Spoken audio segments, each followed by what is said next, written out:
আজকের ভিডিওতে একটি শক্তিশালী বশীকরণ সাবরণ মন্ত্রের কথা বলবো। এই মন্ত্রের দ্বারা আপনাদের স্বামী স্ত্রীর মধ্যে ঝামেলা অশান্তি থেকে ঠিক করাতে পারবেন। হতে পারে আপনার স্ত্রী প্রচণ্ড অবাধ্যগত কথা শোনে না, সেই স্ত্রীকেও নতগত বাধ্য করাতে পারবেন এই বশীকরণ ক্রিয়ার দ্বারা। আপনি যদি তান্ত্রিক গুণের কাজ শিখছেন বা করছেন, তাহলে এই বশীকরণ মন্ত্র শিখে রাখেন। আপনার কাছে কোনো ব্যক্তি আসলে কাজ করে দিলে আপনার সুনাম আসবে। এই বশীকরণ এতটাই শক্তিশালী, আপনি না ক্রিয়া করলে বুঝতে পারবেন না এর গুণাগুণ কতখানি।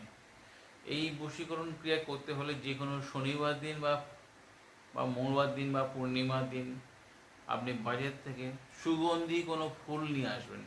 সেই ফুলের উপরে ভিডিও দেওয়া মন্ত্রটা আপনারা 7 বার পাঠ করে 7 বার ফুঁক দিয়ে সেই ব্যক্তিকে আপনাদের সেই ফুল দেখাতে হবে অথবা তার হাতে দিতে হবে।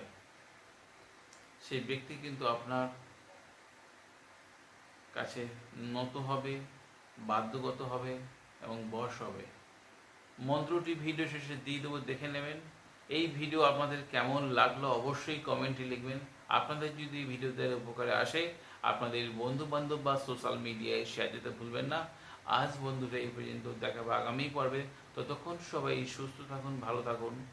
জয় মা তারা, জয় মা কামাখ্যা, জয় গুরু বামদেব। নমস্কার বন্ধুরা।